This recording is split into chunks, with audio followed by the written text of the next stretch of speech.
Welcome to another edition of Business LNK, our podcast here with the Lincoln Chamber of Commerce. I'm Chris Whitney, and pleasure to be joined by another Chris, friend of ours, Chris Tonniges, the president and CEO of Lutheran Family Services. Chris, thanks for joining us. Yeah, good morning.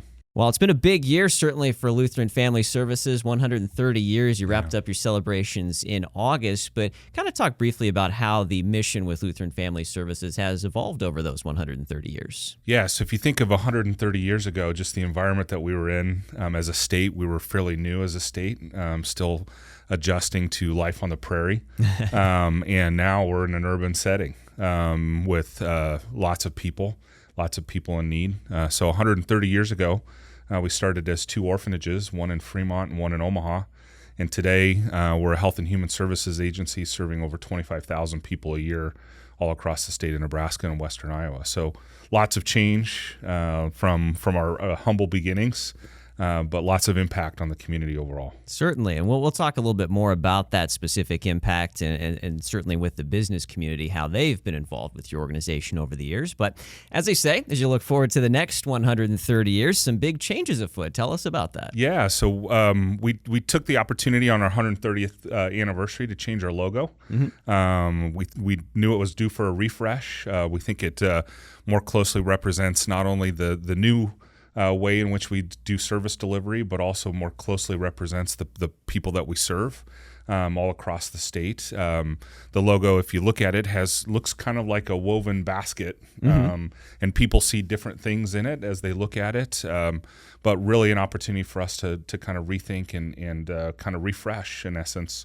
the way that we market ourselves to the clients that we serve in the community at large. Certainly, and some of the biggest people that you're looking to, serve lots has been made certainly of the efforts to resettle refugees here in the community of Lincoln. How has that been, I guess, maybe one of the main focuses that you do, and how has that continued to evolve over time? As certainly that's been in the news within the last few months. Yeah, so Lutheran Family Services has been engaged in refugee resettlement since the Vietnam War ended. So we've got a long history of serving that population, serving the state of Nebraska, and especially Lincoln.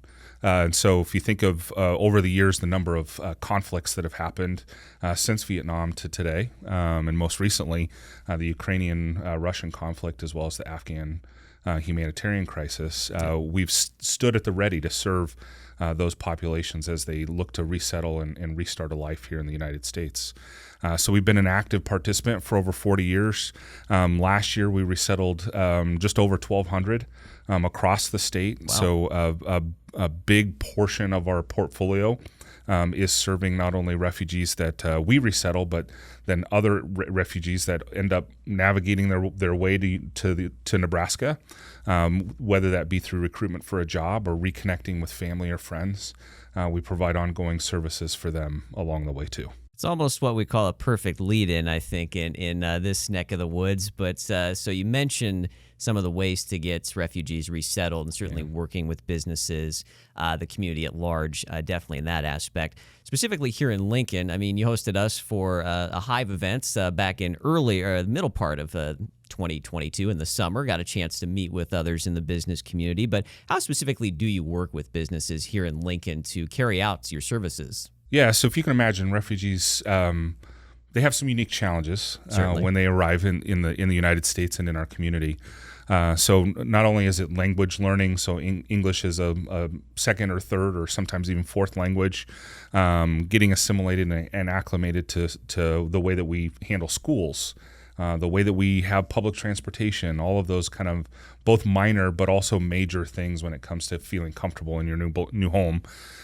We have programming that's centered around all of that. One of those big things is getting them acclimated and getting them comfortable with their new career, their new job once they arrive. And so whether that's getting a better understanding of how work just happens here, so showing up on time, leaving on time, how is it that all of the mechanics of showing up and working in a job, but then also, how to navigate once you're on the job, how to navigate the employer of choice, as well as maybe a new opportunity. So whether or not you came here with certain skills and you knew you needed to find a job, but now you're ready to take that next leap into that career path of choice, we have programs that assist all those individuals as well. Chris Tonniges with Lutheran Family Services joining us here on Business LNK. So certainly workforce is top of mind with a lot of businesses, large and small here, not just in Lincoln, but across the state and across the country.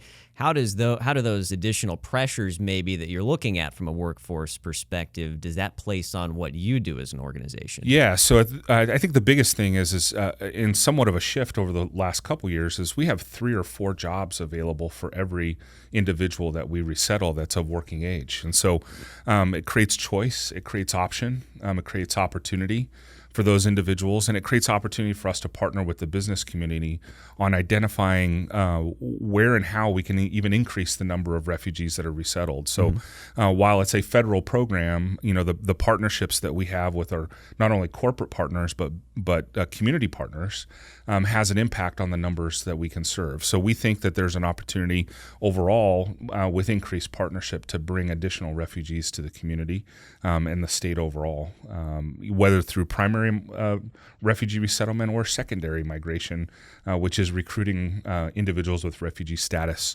to Lincoln and the surrounding communities to fill those much needed jobs. As you continue on your work, not just with resettlement, but all of your other services as well, how does that speak to the strength of Lincoln as a community, that they're able to help you continue on for 130 years, but continue from a position of strength going forward? Yeah, so all of this doesn't happen without that community partnership, whether it's the private community and the corporate sponsorship or the corporate engagement in the programming that we have, or it's the community in the city and the municipalities overall being willing and open to us bringing additional programming to those communities. So it truly takes a partnership. We have the ability to not only create those partnerships, but then enhance those partnerships with some of the value-added services by providing really a full suite of programming to those individuals that oftentimes live below the poverty line, thus lifting, the high tides rise all boats. So That's right. Most of the programming that we're centered around is really, again, trying to raise the tide for all populations that we serve, regardless of whether or not they're refugees or individuals that have lived in Lincoln for years and years and years, but have just come on hard times. If anybody wants to get involved with your organization, whether it's volunteering, whether it's financial support, anything that we might have missed along those lines, what's the best way to do that? Yeah, the best way is to go out to our website, www.onelfs.org, so onelfs.org.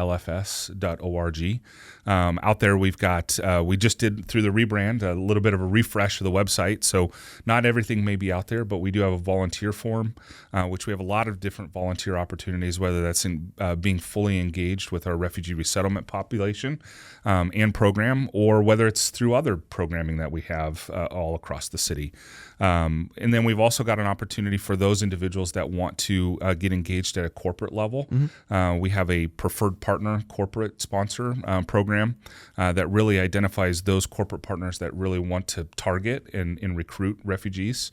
There's a little bit of a training program that goes along with that to get them up to speed on what they should be looking for as they recruit refugees, but then also some of the things that are going to come up just by having a greater population of refugees as part of their workforce. So yeah, lots of information out there, ways to get connected. And we'll love to see more people get engaged in this mission. Well, certainly, and just tremendous work that you're doing throughout the community and throughout Nebraska. We certainly appreciate it. And I know at the Chamber of Commerce and our businesses, we love all the work that you do. Thank you so much. Yeah, thank you very much. Been another edition of Business LNK. I'm your host, Chris Whitney. Have a great day.